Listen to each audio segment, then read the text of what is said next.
गुरु प्यारी साध संगत जी, गुड मॉर्निंग, नमस्कार जी। आप सब कैसे हो? आशा करती हूँ बाबा जी के श्री चरणों में अरदास करती हूँ कि मालिक के कृपा से आप सब बहुत खुश होंगे, मौज बहार में होंगे और अवश्य ही भजन सिमरन में होंगे। साध संगत जी, मैं हाजिर हूँ आज का विचार लेकर। साध संगत जी, यह संसार कर्म भूमि है। जो कुछ भी हमारे भाग्य में होना लिखा है वह होकर ही रहता है, पर संसार का व्यवहार विचित्र है। कर्म करते समय कोई नहीं सोचता, परंतु उसका फल भोगते समय हर कोई शिकवा शिकायत करता है कि पता नहीं परमात्मा मेरा ही दुश्मन क्यों बन बैठा है। संसार में न कोई किसी का मित्र है और न शत्रु। जीव के अपने कर्म ही उसके सबसे श्रेष्ठ मित्र हैं और उसके किए हुए कर्म ही उसके सबसे बड़े शत्रु हैं। इंसान स्वयं ही अपना सबसे बड़ा दोस्त है और स्वयं ही सबसे बड़ा दुश्मन भी। हम दिन रात जो भी कर्म करते हैं वे हमारा भाग्य बन जाते हैं। साध संगत जी, जिस परमेश्वर से छिपकर हम अनेक बुरे कर्म करते हैं वह हमारे अंदर बैठा हमारी हर करतूत को देख रहा है।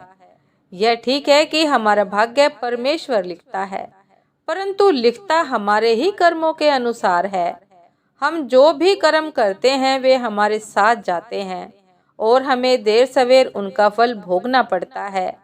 जब हमें हर कर्म का फल भोगना ही है तो फिर हम पाप कर्म करें ही क्यों?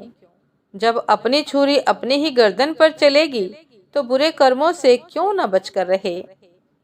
साध संगत जी, कड़वा सच यह है कि हजम करना आसान नहीं।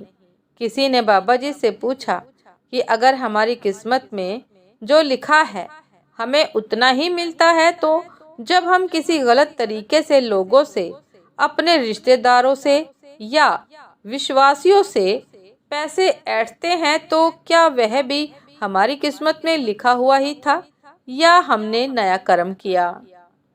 साध संगत जी, बाबा जी का बहुत ही सुंदर और सटीक जवाब कि देखो बेटा, किस्मत हमें एक मुकाम पर लाकर खड़ा कर देती है। वहाँ दो रास्ते होते हैं, एक सही एक गलत।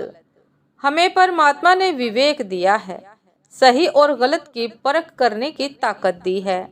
मान लो हमारी किस्मत में 10,000 रुपए आना लिखा हो और हमने अपने किसी रिश्तेदार या दोस्त के साथ विश्वासघात करके 50,000 रुपए उनसे ऐंठ लिए, तो जो 10,000 हमारी किस्मत में थे वो तो बच जाते हैं, पर बाकी के 40,000 या तो बीमारी में डॉक्टर के पास चले जाएंगे या किसी तरह से व्यापार आदि में नुकसान या चोरी हो जाएंगे। मिलेंगे हमें उतने ही जितने नसीब में होंगे। फिर यह जरूरी नहीं कि वे तुरंत ही निकल जाए।